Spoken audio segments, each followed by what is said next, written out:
This is the current version of the electronics. We've got here the AC comes in from the front hub. It's about 1 volt per mile per hour open circuit. That's then rectified. We're also connecting into that have a connector for mains charging. Under there is a battery protection circuit. That's then protecting these two 18650s from an old laptop battery. They're connected in series.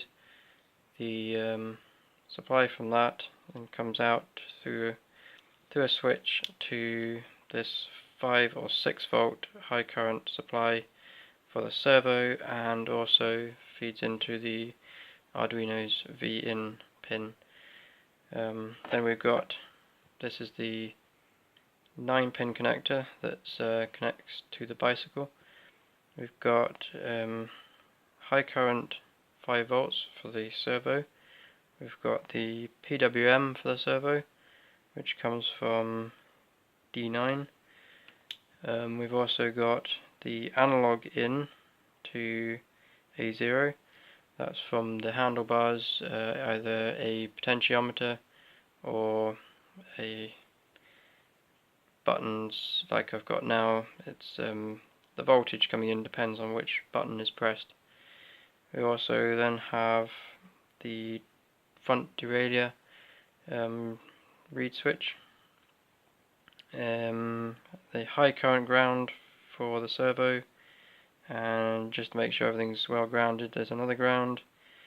There's the RPM cadence reed switch, and then the wheel RPM reed switch, and 5 volts for the potentiometer, or also the reed switches as well.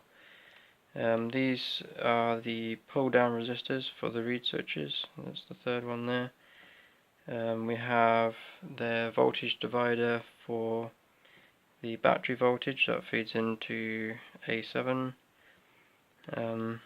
Here we've got the TX and RX for the Bluetooth module, which is plugs in here. That's for connecting to a phone for data logging, and also watching live graphs as well. I'll put a screenshot of that up now. Whilst it is possible to add an SD card for data logging, I found this app called Bluetooth Graphics to be very helpful when it came to the development of this project. It can receive up to 7 values by Bluetooth. 3 of them can be displayed on separate graphs, or all 7 on one graph. It will also data log and put the file on your phone for later analysis. On this screen capture, I'm displaying at the top in red power, in the middle in green is cadence, and below that in blue is speed. I also created this app, which is customized for the project and acts like a handlebar display. In the middle on the big dial is power, around the edge of that is cadence, the yellow marker is the cadence setting, and the green is the real cadence. Then there's speed and offset, which is a value used in the equation to compensate for an error between the real cadence and the cadence setting. Then there's the setting, which is either a cadence setting or the power against cadence equation. The parameter 0 error is basically the value straight from the amplifier, which has been zeroed out. And below that is the battery voltages. The automatic shifter one will vary because it's having quite a bit of current drawn from it by the servo, or it's being charged by the front hub. And this is a different version of the app, which includes the camera so that you can see the road ahead. I'm hoping to include this in future videos to demonstrate how the automatic shifter works out on the road in real conditions, and to explain some of the benefits of riding a bike with a CVT, and constant cadence and power against cadence equations and things like that. So that should be included in some upcoming videos hopefully. And now back to the circuit board.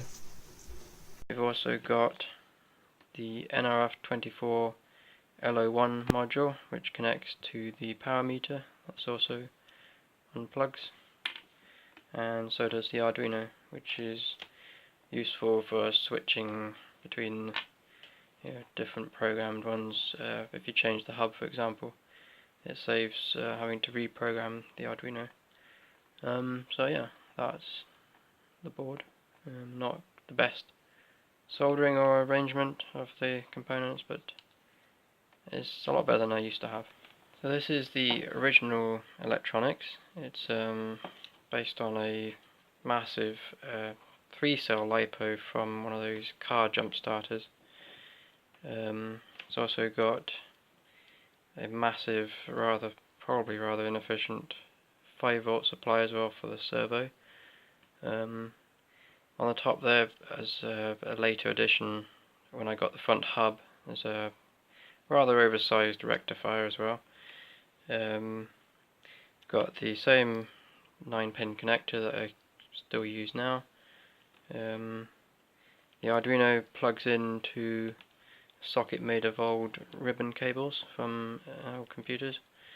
We've got the Bluetooth module tucked under here for the data logging, the connection to the phone.